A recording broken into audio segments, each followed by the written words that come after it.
Hello, everyone. My name is Jeff David, and I'm the president of the Fittler Club in Philadelphia, as well as the principal of Jeff David Hospitality. What I'd love to share today was what we feel is the longest year of our lives. I want to share the lessons learned we lived as an urban private social club in Philadelphia and in the epicenter of everything that's happening on with this year. So this is the 4 lessons learned from the pandemic. I'd like to start with a quote from JFK, and this was during the Bay of Pigs invasion in 1964, but the Chinese used 2 brushstrokes to write the word crisis. The first brushstroke stands for danger, and the other for opportunity. And that was sort of our mindset going into it. To give you a little color what happened this year, as a consultant, I was just finishing about a year-long project launching the Proper in Santa Monica. I had a little sabbatical in St. Bart's, and I just started moving to Philadelphia the last week of February, about 2.5 weeks into my tenure as the new incoming president of this innovative new club. The city shut down.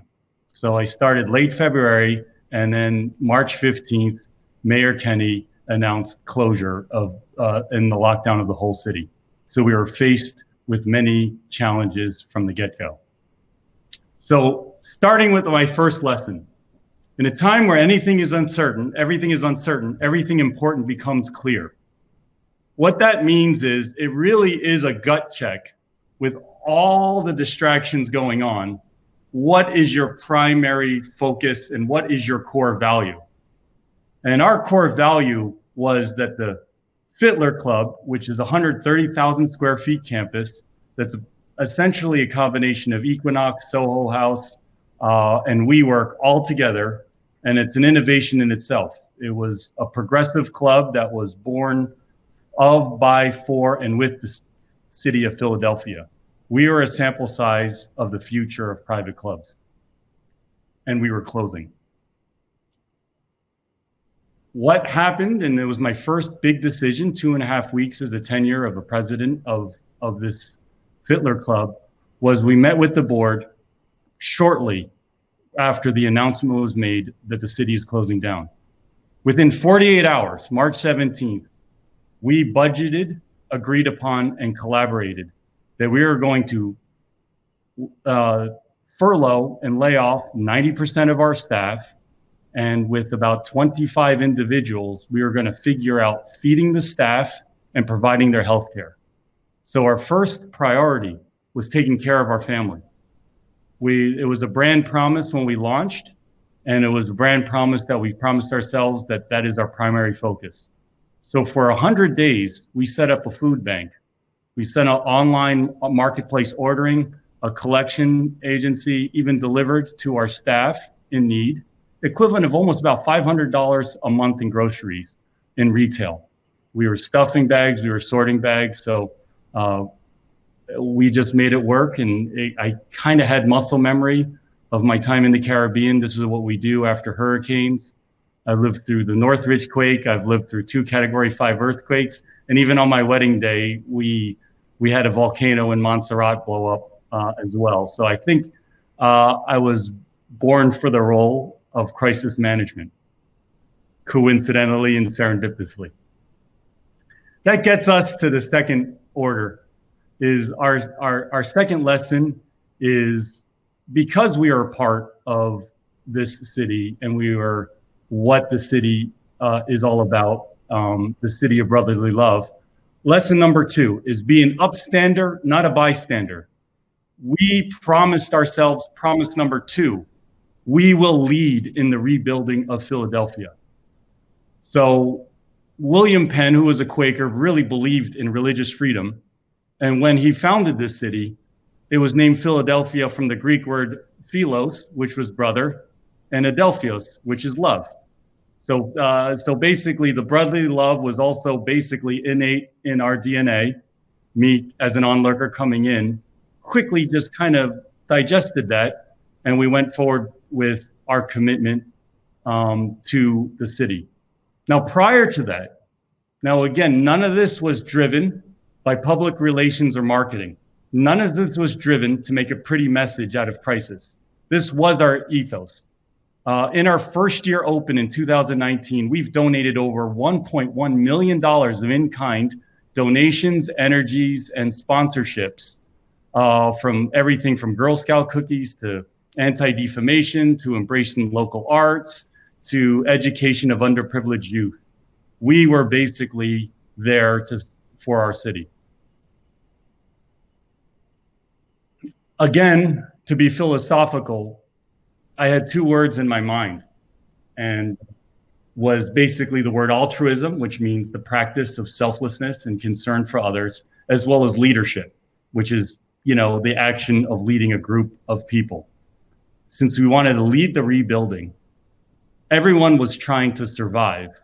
And we just thought our moral characters, we're going to survive by helping others. We're not going to survive by ourselves.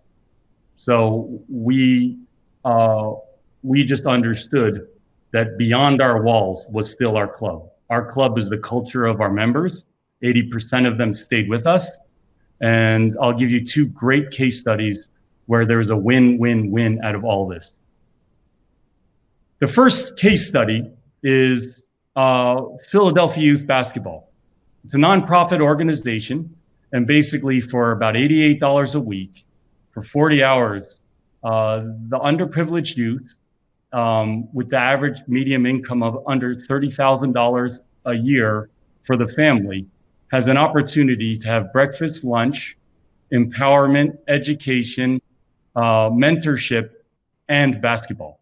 So essentially, it was a summer camp for the underprivileged urban youth of Philadelphia to stay out of trouble and be very productive and everything.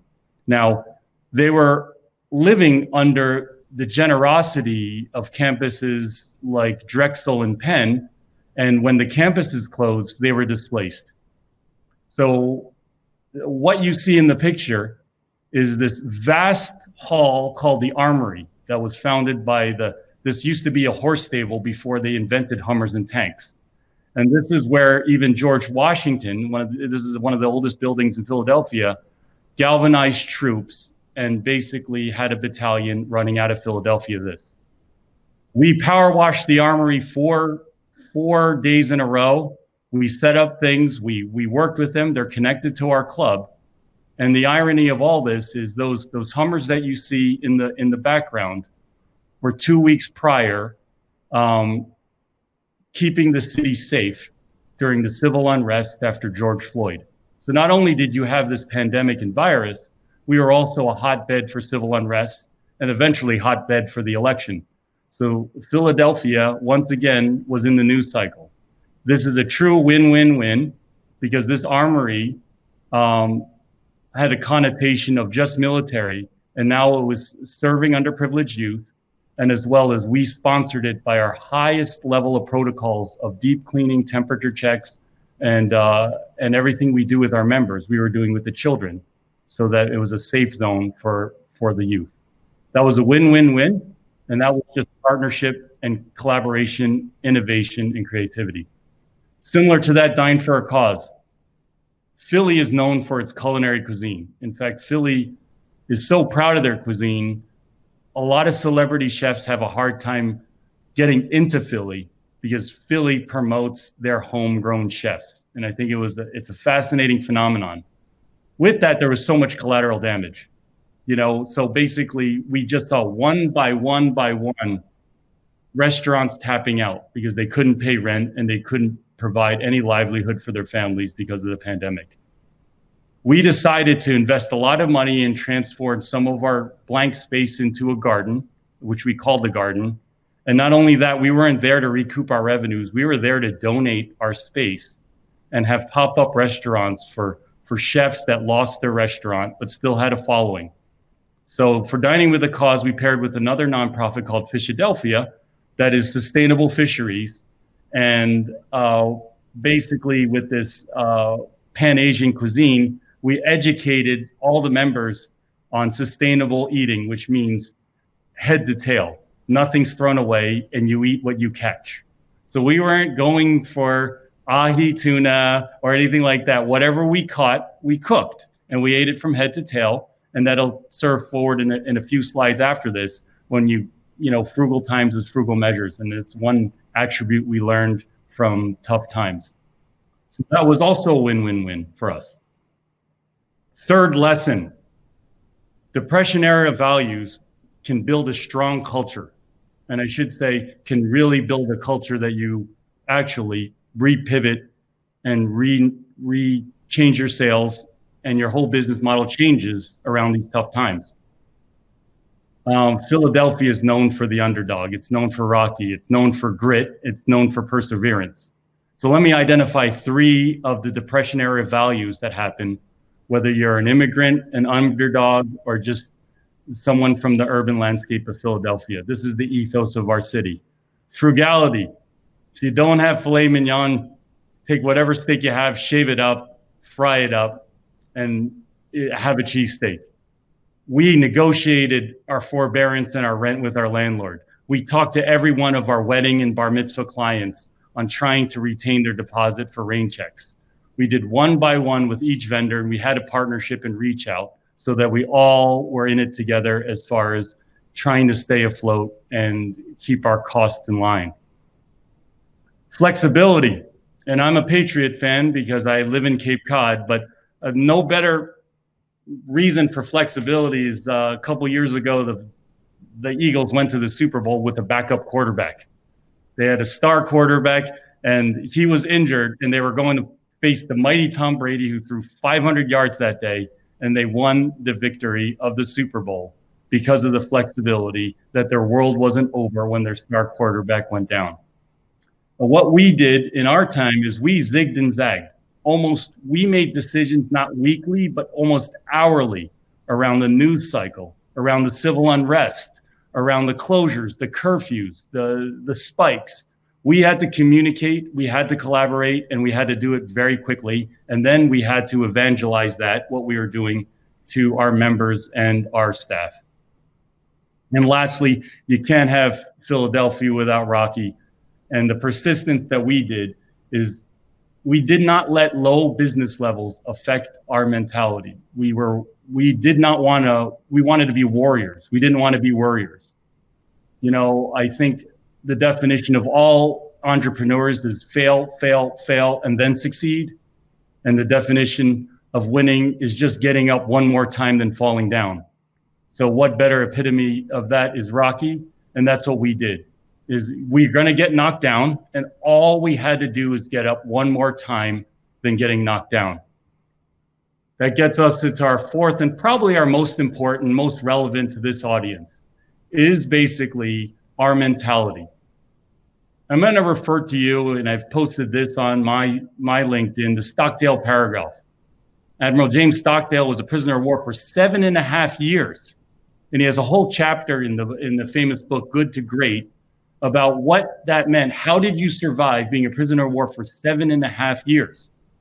And every day he had this faith that he will see his wife and family again, that the United States of America will rescue him, and they did not forget about him. And every day he embraced the suck. He did not waver from facing headfirst the brutal reality of what it's like to be tortured every day for 7.5 years, but still and simultaneously, and that's why we call it a paradox, have the unwavering faith that he will prevail at the end. So basically, we had to not ignore realism, but we had to be optimism. It gets us into our fourth and most important lesson was it's about the market need, not the market timing. There's so many hotels, restaurants, and operations that close out there.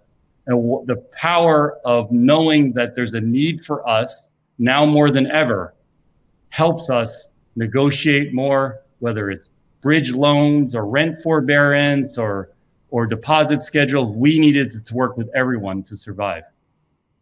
Probably the best quote you could read there from Admiral Stockdale is, "You can't confuse faith that you'll prevail in the end without without the discipline to confront the most brutal facts that you face every day." And that's probably the most important lesson out of 2020 is that is face the brutal reality every day and never lose faith. And you could see with this quick grid that, optimism without success is delusionary. And, and no optimism and no success is despair. We wanted to be on the top of that bell curve. Probably the best example is this. These are probably the best examples of this is not the first time the stock market crashed. Those of you remember 20 years ago, the Silicon Valley, this internet, this World Wide Web and information superhighway was just an innovation. And during that, Silicon Valley basically went dark. It went dark ages from 2000 to 2002 because of the bust. The dot-com bubble burst froze all investment in tech for 2 straight years. But during that, Google, PayPal, Salesforce, and others just said, there's a need for us, there's a need for us, there's a need for us, and prevailed. They slept on sofas, ate peanut butter jelly sandwiches, begged, pleaded, and borrowed money to stay alive because they unwaveringly said, when we get out of this, someone wants to look up information a click. And this is, and they were facing Yahoo and Bing and everything like that. People needed databases for their customer relationship management tools, and people wanted to just have online marketplace. So PayPal was born to make the ease of consumership there. If you don't remember 2000, go to 2008. You probably jogged, that's only 12 years old. What's relevant here, and I was remiss to even put Airbnb, but Airbnb, WhatsApp, Uber, Square, and a myriad of other very popular apps were born during the recession. So basically they just said, we're just too good to fail, and we're down, but we're not out. So they lost many battles, but eventually won the war and gets valuated for billions of dollars because they survived the recession. And I'll leave it at this. In conclusion, those are the 4 lessons learned that we've learned in these last 8 months that felt like 5 years, and I'm sure everyone could relate to that comment. I want to close by this in an article of Forbes that covered our attitude. And basically, we made it very simple. All human beings in 2020 are longing for just 3 things from our business. They're longing for health and safety, they want to feel normal, and they're longing for community. Shelter in place was psychologically really damaging for people, and people needed each other. So when we focus on health, normalcy, and community, we knew that all our decisions will go there, and that was our new core values. And we put these advertisements up, and this is probably a great epitome of our mindset. Come back to the Fiddler Club, and we have bowling alleys, we have rock climbing walls, these are actually pre-function space for events. We don't want any deposit, we don't want any money down, just book your meeting, we're gonna trust that it'll all happen in the end. And basically our phone started ringing from that advertisement. So for that, I thank you, and I hope you could relate, and I will hope to see you in my path soon. Take care, bye.